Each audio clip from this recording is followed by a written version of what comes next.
तो चलिए आज बात करते हैं कि कैसे बड़े बड़े एआई लैंग्वेज मॉडल्स को हम सीधे अपने कंप्यूटर पर चला सकते हैं, वो भी बिना किसी खर्चे के। इससे ना सिर्फ हमारी प्राइवेसी 100% सेफ रहती है, बल्कि हमें पूरा कंट्रोल भी मिलता है। तो देर किस बात की, शुरू करते हैं।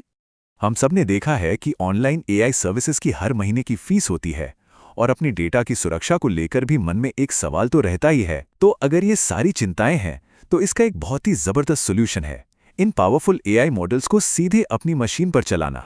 तो देखिए, असली फर्क इसी स्लाइड में है। एक तरफ है क्लाउड एआई, जहां बार बार फीस देनी पड़ती है और हमारा सारा डेटा किसी और के सर्वर पर जाता है।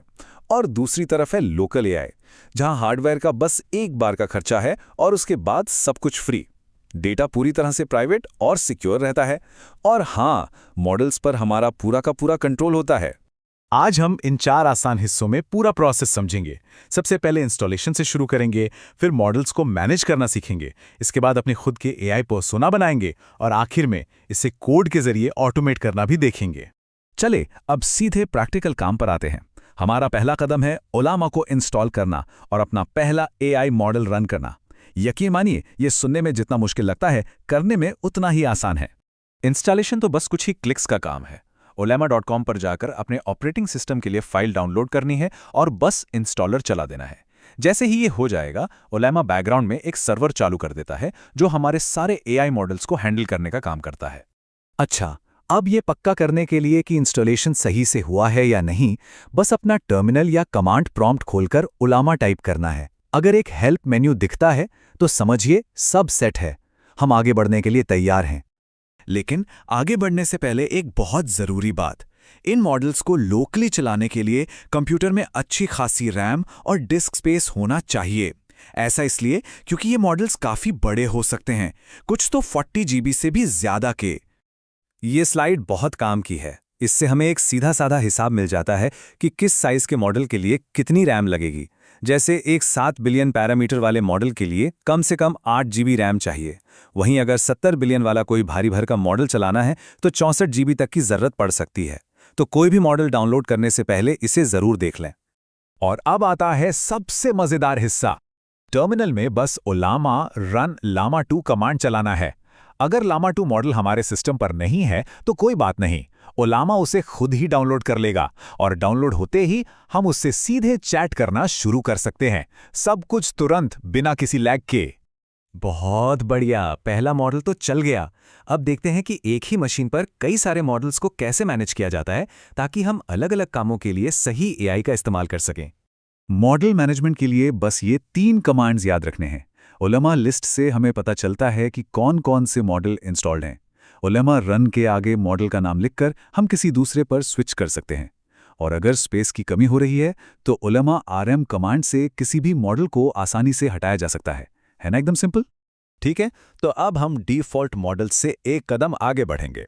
अब हम सीखेंगे कि मॉडिफाइल्स का इस्तेमाल करके अपने खुद के बिल्कुल अनोखे एआई पर्सनालिटीज़ कैसे बनाए जाएं। यहीं से असली क्रिएटिविटी और मज़ा शुरू होता है। तो ये मॉड फाइल है क्या? अरे ये बस एक टेक्स्ट फाइल है, बिल्कुल एक रेसिपी की तरह। इसमें हम एआई को बताते हैं कि उसे कौन सा बेस मॉडल इस्तेमाल करना है, उसकी पर्सनैलिटी कैसी होगी और उसके जवाब देने का अंदाज कैसा होना चाहिए। स्क्रीन पर एक बहुत मज़ेदार उदाहरण है। पहली लाइन फ्रॉम लामा 2 ये बताती है कि बेस मॉडल कौन सा है। पैरामीटर टेम्परेचर 1 सेट करने से एआई के जवाब ज़्यादा क्रिएटिव और अनोखे होते हैं। और सबसे ज़रूरी, सिस्टम प्रॉम्प्ट। इसमें हमने एआई को निर्देश दिया है कि वो सुपर मारियो की तरह बात करे। अपने इस कस्टम एआई को असलियत में लाना बहुत आसान है। पहले मॉड फाइल को सेव करें, फिर टर्मिनल में ओलामा क्रिएट कमांड चलाकर अपना मॉडल बिल्ड करें और बस ओलामा रन मारियो टाइप करके अपने बनाए हुए मारियो से बातें करना शुरू करें। अब हम ओलामा के सबसे पावरफुल फीचर की तरफ बढ़ रहे हैं, ऑटोमेशन। मतलब इन लोकल मॉडल्स को कोड के जरिए अपने खुद के एप्लीकेशंस और स्क्रिप्ट्स में कैसे इस्तेमाल किया जाए। देखिए, जब भी ओलामा चलता है, ये बैकग्राउंड में एक लोकल एपीआई सर्वर भी शुरू कर देता है, जो पोर्ट नंबर 11434 पर एक्टिव रहता है। इसका सीधा मतलब है कि हम किसी भी प्रोग्रामिंग लैंग्वेज से इसे HTTP रिक्वेस्ट भेजकर बात कर सकते हैं। ये स्लाइड दिखाती है कि पर्दे के पीछे असल में क्या होता है।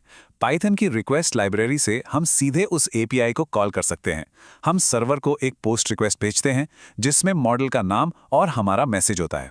और हाँ, stream is equal to true set करने से जवाब हमें एक साथ नहीं बल्कि शब्द दर शब्द मिलता है, बिल्कुल लाइव चैट की तरह।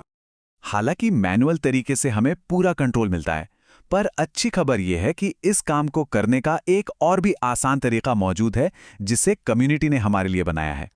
और ये रहा वो आसान तरीका, उलामा की ऑफिशियल पाइथन लाइब्रेरी। बस लाइब्रेरी को इंपोर्ट करना है और ulama.chat फंक्शन को कॉल करना है। पिछली स्लाइड के इतने सारे कोड के मुकाबले ये कितना साफ और सरल है ना? और इससे स्ट्रीमिंग को हैंडल करना भी एकदम आसान हो जाता है। तो अब वो सारी ताकत जो पहले सिर्फ बड़ी बड़ी टेक कंपनियों के पास थी, वो हमारी अपनी मशीन पर है। एक प्राइवेट, पूरी तरह से कस्टमाइजेबल और ऑटोमेटेड एआई। तो अब सवाल ये नहीं है कि इससे क्या हो सकता है, सवाल ये है कि हम इससे क्या बनाएंगे। संभावनाएं सच में अनंत हैं।